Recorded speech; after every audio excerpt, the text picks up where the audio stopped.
Is Fuji Acros II any good? Let's find out.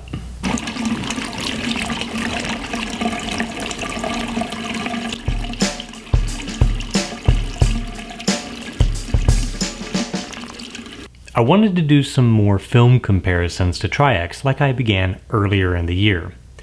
But to keep things consistent, rather than do them every now and then, I went ahead and got 49 different film stocks, everything I could get in 35mm from B&H and Freestyle.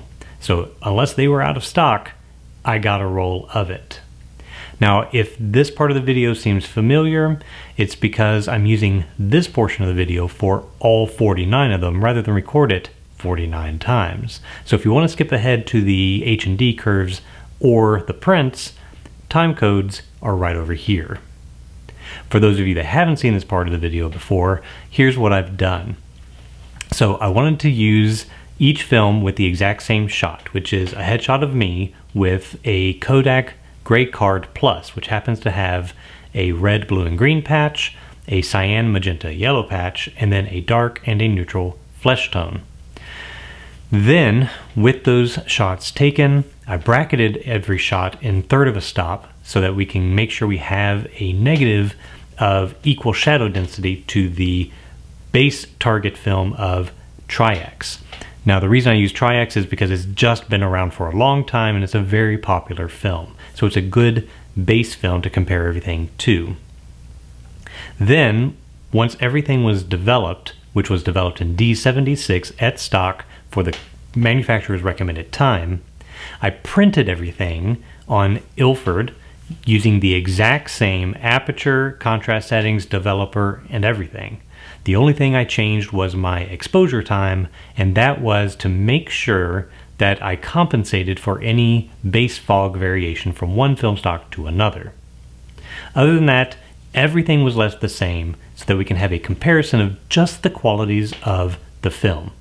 Now, there's going to be some differences in contrast, especially on the high end, and that's because the manufacturers getting their development time may not have used the same target that Kodak used for Tri-X. And that's okay. We're not looking at the overall contrast for everything.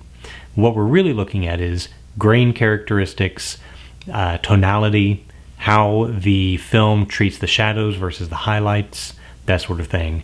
And we're looking at spectral sensitivity, thus the Gray Card Plus, rather than just a regular gray card. So we're going to go ahead and look at H&D curves, which if you saw one of my earlier videos on sensitometry, I like to use pen and paper and make my graphs. However, my wife was really ready to make sure I was done with this project. So she put everything into a spreadsheet for you all. So even though I don't like them, I want to show them to you thanks to her. Then we're going to go ahead and look at the prints side by side with the same print made from Tri-X. And from there, you can decide if you like the film and if you want to go and use it. So let's go ahead and take a look at the curves, and then we'll go to the prints. Here we see the H&D curves. The blue is Tri-X, red is Acros.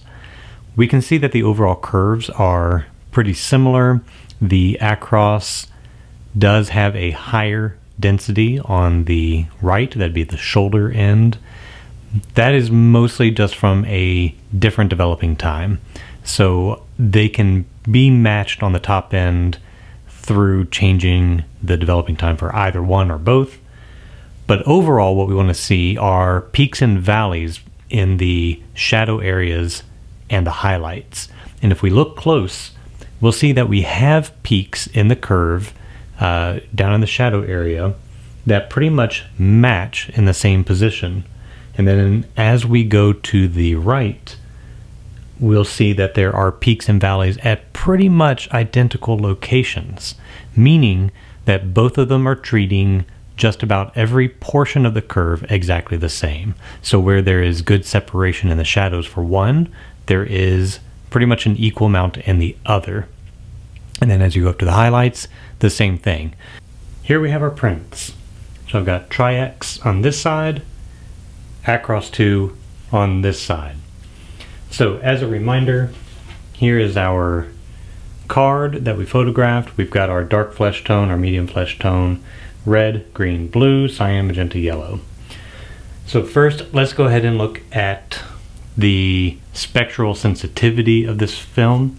We can see with the Tri-X, we've got just about an even tone all the way down the left column, an even tone all the way down on the right column, and that's typically how they are. So regardless of the three colors on the spectrum, these came out the same, and regardless of the three colors on the spectrum, these came out the same. We can't say the same thing for Acros. So our cyan patch came out darker than the magenta and yellow. Our red patch came out lighter. That means we have a slight red sensitivity. I wasn't expecting that, so that's nice to see. What we have from that is we can see that the shirt, which is kind of cyan, actually came out a little bit darker than in the Tri-X. So we can see that sort of effect.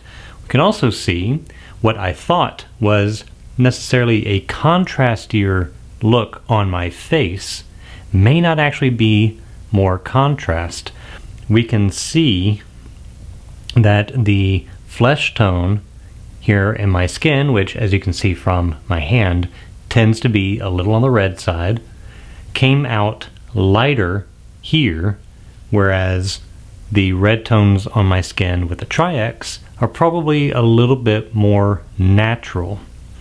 So this is going to favor skin tones a little bit more than Tri-X in terms of smoothing out the red tone. So blemishes, zits, moles, things like that will probably come out lighter and more even toned with the skin, whereas with the Tri-X they may be a little bit more exaggerated, or at least displayed more more evenly. So you can see that really in particular with kind of the stuff on my forehead where I've got maybe some extra freckles or whatnot in the red, and they're really just kind of gone over there. Overall contrast is pretty much the same. Again, that's more of a function of development time, and that could be tweaked to make them exactly the same. The overall tonality,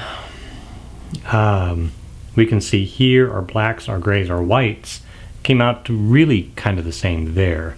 It's really mostly in those reds that we start to see a little bit different. So if you're going to photograph skin tones, that's really great. If you're going to photograph skies, however, it did darken this, or it would darken a cyan sky just a little bit. And so I wouldn't say it's necessarily like a whole rat and 8 filter, maybe more like a 3 or a 6, but it is going to make cyan come out just a touch darker. All right, let's get down a little bit closer and look at graininess for each of these. Here we can really see the difference in some of these tones in the red spots or darker spots on my skin, and how they are just rendered lighter in the overall tonality. And it's just a very interesting thing. So a little bit closer we can see that a little bit better. So that's quite a surprising find. I wasn't expecting anything like that. Here we can see the grain overall, and looking at it, I would say side by side the Acros has less apparent grain than Tri-X, and while Acros is not necessarily advertised as a T grain film, it may very well be a T grain. It has very good reciprocity characteristics like T-Max and Ilford Delta, which are T grain films. It's also a very, very fine grain for 400 speed. So it would be my guess, and it's only a guess, that it is a T grain film, which typically has smaller grain for the same speed as a traditional grain film. And so I think we can see that here, particularly in this even tone, that it's a smaller grain, and that would be because it's technically a slower speed film, and the additional speed is made up with sensitivity or sensitizing dyes rather than large grain. So nice fine grain, good tonality, a little bit on the extra red sensitive. And there you have it. That is Acros II, and definitely a good film, and I would highly recommend it. So thank you for watching. Please like, subscribe, and we'll see you next time.